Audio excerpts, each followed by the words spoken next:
66 million years ago, the asteroid hit. The dinosaurs died. End of story, right? Wrong. What happened next was something paleontologists are still uncovering, and it's more surprising than most people realize. The world didn't just magically become the Age of Mammals overnight. For hundreds, maybe thousands of years, Earth belonged to survivors most people would never expect. And some of them were absolutely massive. 3 years after impact, Earth existed in perpetual twilight. Temperatures plummeting, most forests gone, about 75% of all species wiped out completely. But life finds a way.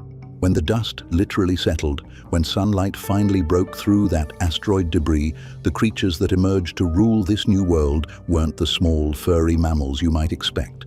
Welcome to the Danian stage, the first chapter after the dinosaurs.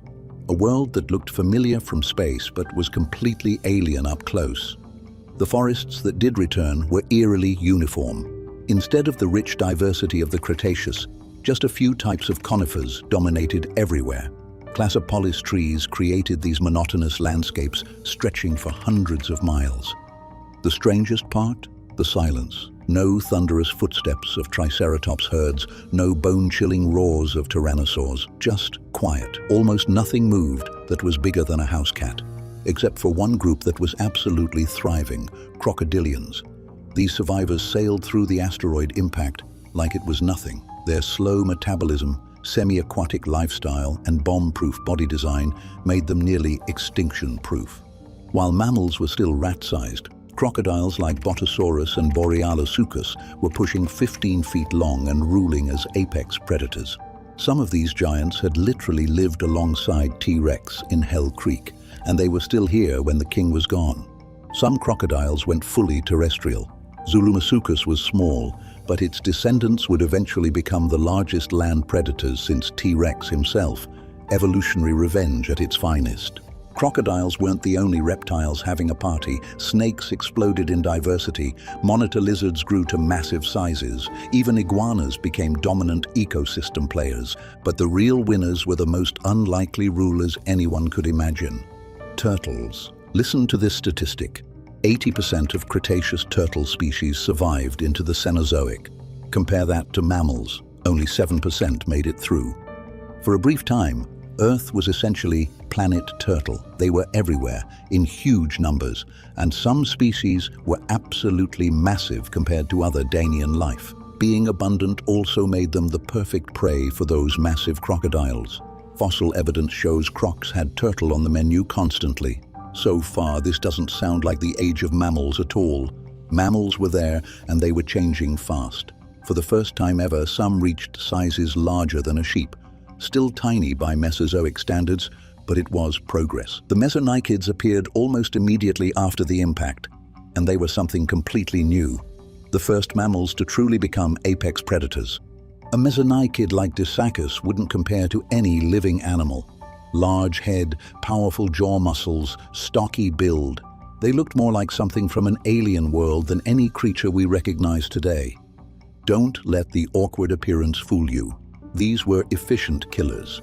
Disacus was coyote-sized, but built like a tank.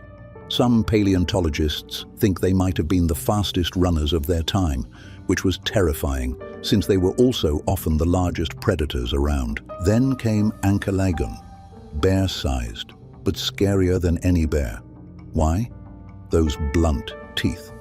Ankylagon didn't need sharp teeth because it evolved an absolutely crushing bite force. It would grab prey and literally squeeze the life out of them, then tear meat straight off the bone. Not exactly a gentle way to go. Competing with the mesonychids were the hyenodonts, not to be confused with modern hyenas. These were smaller but had superior senses of smell, making them expert trackers. Their razor-sharp teeth were designed for shearing rather than crushing. During the Danian, hyenodonts stayed relatively small, about the size of a medium dog. But they were patient.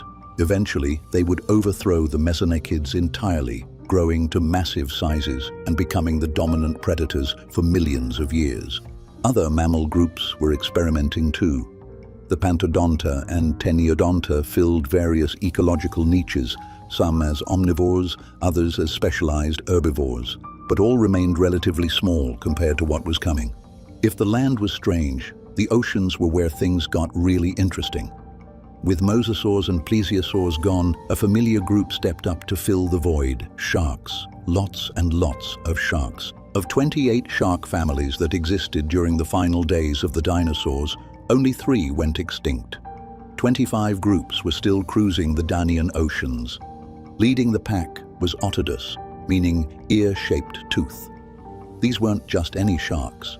They were mackerel sharks, like modern great whites, but potentially much larger.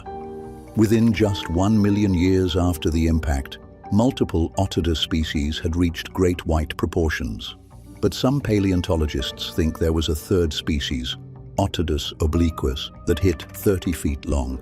These giants ruled the seas completely unchallenged, feeding primarily on sea turtles and fish. They were essentially the T-Rex of the ocean. Otodus wasn't alone. Eels diversified explosively during this time. The first cutlass fish appeared, predatory creatures with massive fangs designed to grip struggling prey. Then there were the truly bizarre species. Near the actual impact crater, paleontologists found fossils of Colostomus, an armored trumpetfish that looked more extraterrestrial than earthly.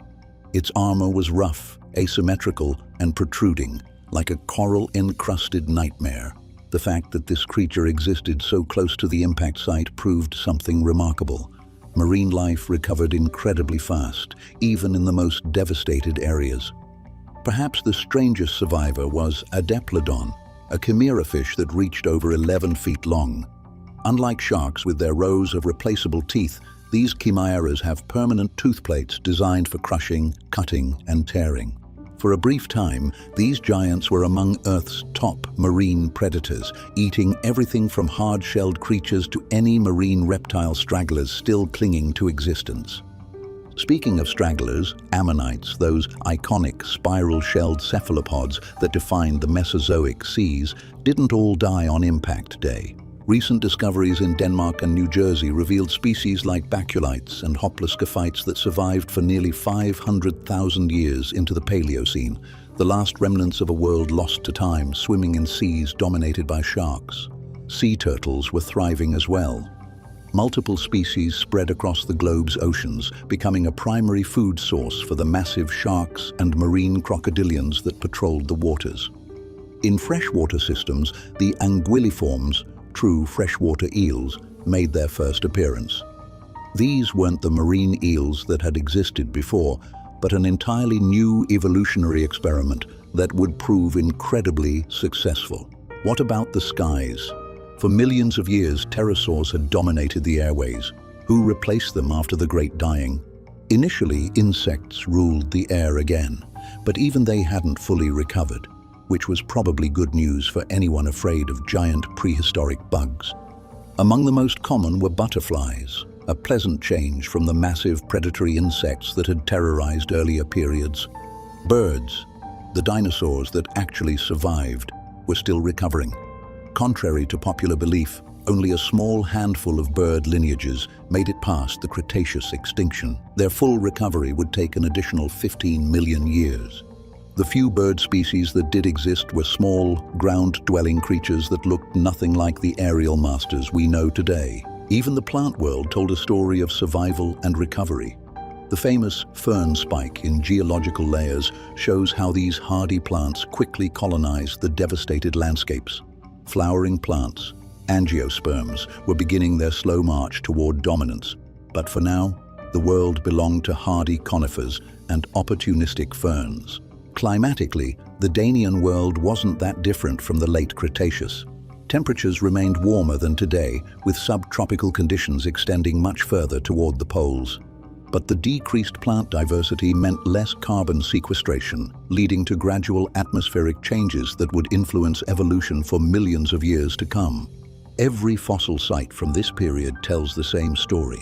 Life was rebuilding, but following completely different rules than before.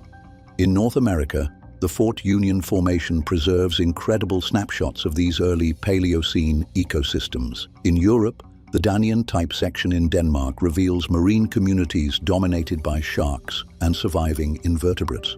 Modern paleontologists continue to uncover new species from this critical period. Each discovery adds another piece to the puzzle of how life recovered from the worst extinction event in Earth's history. Recent finds include new mammal species, marine reptile survivors, and evidence of rapid ecosystem recovery in areas we once thought were completely sterilized. This was Earth after the dinosaurs, not the mammal paradise most people imagine, but a world where reptiles still reigned supreme, where turtles outnumbered almost everything else, where crocodiles grew to monstrous sizes and early mammals were just beginning to test the boundaries of what was possible. The true Age of Mammals was still millions of years away. This immediate aftermath was something else entirely, a brief, strange chapter where the old rules still applied, just with different players wearing the crown. Understanding the Danian period changes everything about how we view mass extinctions and recovery. Life doesn't simply bounce back, it experiments, adapts, and sometimes goes in completely unexpected directions. The mammals that would eventually dominate Earth were still tiny, still experimenting, still figuring out how to live in a world without giant dinosaurs. Meanwhile, other groups seized the moment and briefly ruled a planet in transition. Every new fossil discovery from the Danian period adds another piece to this incredible puzzle, and the emerging picture shows us that evolution doesn't follow our expectations, it follows opportunity. The next time someone mentions that mammals immediately took over after the dinosaurs died, you'll know the truth. For a while there, Earth belonged to survivors, and some of them were absolutely massive. The Danian period reminds us that in the history of life on Earth, the most interesting chapters are often the ones we least expect. Sometimes the meek don't inherit the Earth. Sometimes it's the turtles.